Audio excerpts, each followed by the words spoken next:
स्वच्छता के नाम पर दिखावा, नगर परिषद के बाहर गंदगी का अंबार, अपने घर में अंधेरा और शहर को दे रहे उजाले का संदेश।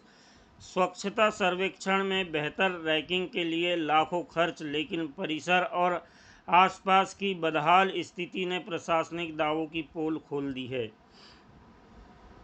बता दें कि नगर को स्वच्छ बनाने के बड़े बड़े दावे, दीवार पर लिखे संदेश, जागरूकता रैलियां और स्वच्छता सर्वेक्षण में बेहतर रैंकिंग हासिल करने की कवायद, लेकिन जब हकीकत देखने की बारी आती है तो तस्वीर बिल्कुल उलट नज़र आती है। विडंबना यह है कि जिस नगर परिषद कार्यालय से पूरे शहर की सफाई व्यवस्था संचालित होती, उसी कार्यालय के आसपास गंदगी, कचरे और अपेक्षित नालियों का नज़ारा प्रशासन के दावों पर करारा तमाचा साबित हो रहा है। ऐसे में सवाल उठना लाजमी है कि जो विभाग अपने ही परिसर को स्वच्छ नहीं रख पा रहा है, वह पूरे नगर को स्वच्छ रखने का दावा आखिर किस आधार पर कर रहा है।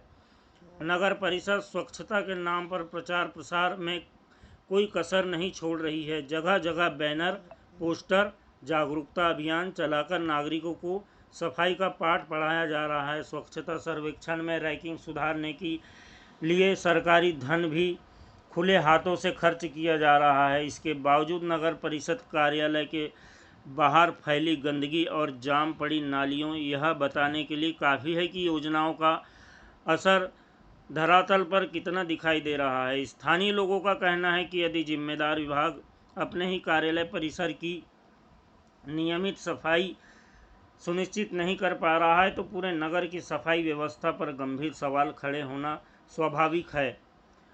प्रशासन नागरिकों से स्वच्छता बनाए रखने, कचरा निर्धारित स्थान पर डालने और शहर को साफ रखने की अपील करता है, लेकिन जब नगर परिषद कार्यालय के आसपास ही गंदगी का अंबार दिखाई दे तो यह संदेश खोखला प्रतीत होता है।